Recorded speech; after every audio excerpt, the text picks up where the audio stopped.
Kantung matanya legam, di lengan dan bahunya tampak hangus, seperti pernah terbakar. Setiap langkah ibu itu membawa serta bau gosong dan bau daging terbakar. Ia mendekati Sarah, menunjuk wajahnya sambil berteriak, "Matikan alatnya!"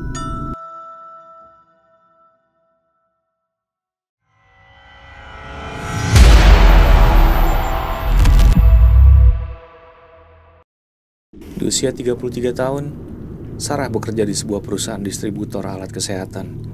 Terbiasa keluar masuk rumah sakit untuk urusan pengiriman alat-alat medis. Namun, di balik sikap profesionalnya, Sarah menyimpan sesuatu yang tak diketahui banyak orang. Ia sensitif terhadap hal-hal gaib.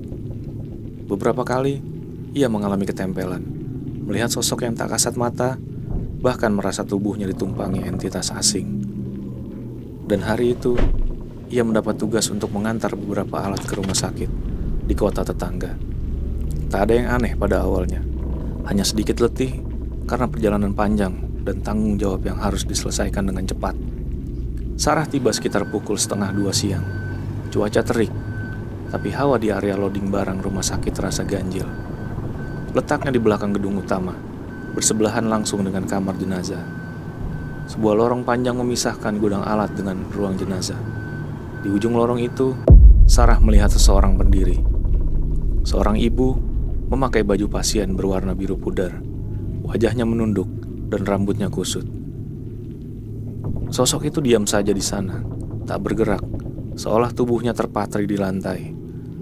Sarah melihatnya mematung. Detik itu juga, kepala Sarah terasa berat, seperti ditimpa batu. Penglihatannya mulai berputar, dan tubuhnya tiba-tiba lemas. Ia berpegangan pada dinding agar tidak jatuh. Sarah menyelesaikan tugas dengan cepat, tapi saat semuanya selesai, Sarah berlari ke kamar mandi dan muntah hebat. Tak ada makanan yang keluar, hanya cairan pahit yang membuat tenggorokannya terbakar. Setelah izin ke atasan, ia langsung pulang, tak sanggup lagi bertahan. Tubuhnya seolah kehabisan energi dan pikirannya pun mulai berantakan. Di rumah, Sarah tak sempat mencuci muka. Ia menjatuhkan tubuh ke ranjang dan tertidur begitu saja. Dan malam itu, sesuatu datang menghampirinya. Sarah bermimpi. Ia kembali berada di lorong rumah sakit yang tadi.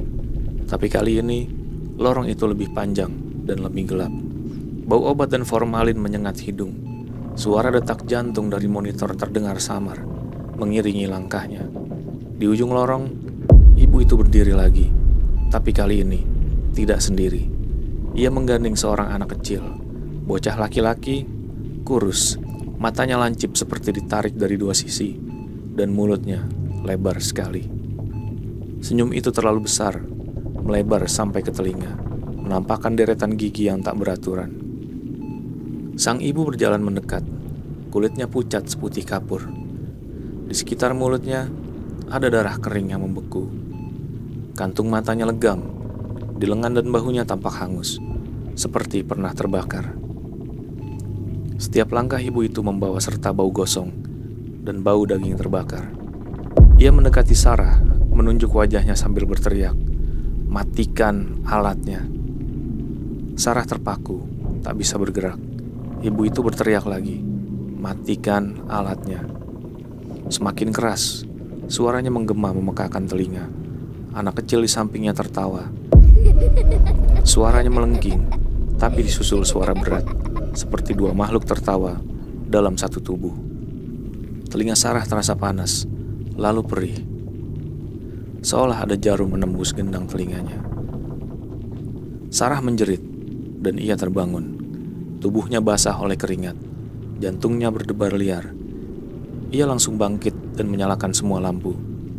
Keesokan harinya, Sarah menceritakan mimpinya kepada senior di kantor.